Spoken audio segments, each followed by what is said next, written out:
Hello everybody, this is Chibi, and this is going to be an anime review on Noragami Episode 1.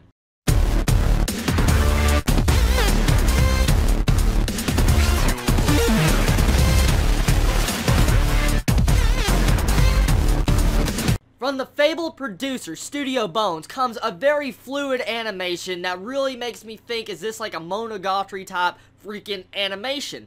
Why I say that is because I had a lot of vibes that this reminded me completely of Bata Monogatari, Manta Monogatari, just the art style. It just drew me in like that. And the plot-wise of this series kind of feels like it at the same way, and it really doesn't help matters when you have Araragi, that's from Monogatari series, has the same voice actor with our main character, Yato. So, I like that. The voice actors are great. I like the main voice actors. They're doing a great job. Now, the major plot of this episode, what I can pretty much see from this first introduction episode, is that our main, I guess, male character, Yato, is a god, and he's not a very well-known god. Now, right there, it's interesting to know. We've seen maybe something like this before, but what's interesting about it is the way his personality is portrayed. Right at the beginning, we get to see some beautiful animation. I mean, really fluid animation that we've come to know from Studio Bones, and they know how to do a great animation when they make an anime.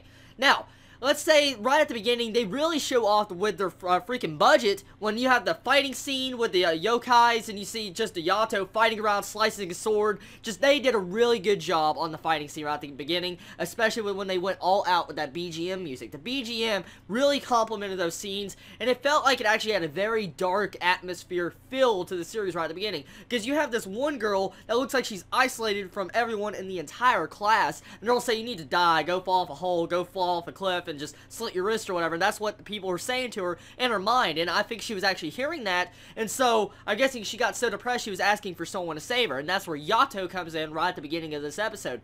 Now, I don't know if this girl right at the beginning was actually going to be portrayed as a main character later on in the series, but I was kind of confused why she just disappeared after that, and then we got our next main character appear, Hiyori, and I have to say, I really like her voice actor. She's one of those well-known voice actors, and she just has the perfect voice actor for her role, especially with someone's playing as a Neko. And literally, that is the major point of what I saw about this. Okay, first things first, I had a lot of vibes from different type of anime when I saw this series. At first, I saw Monogatari type vibes. Then, after that, I saw a freaking Soul Eater vibe, because you have, you know, how the sacred items or idol or whatever got turned into a weapon for Yato to be able to use. I was like, that reminds me of freaking Soul Eater.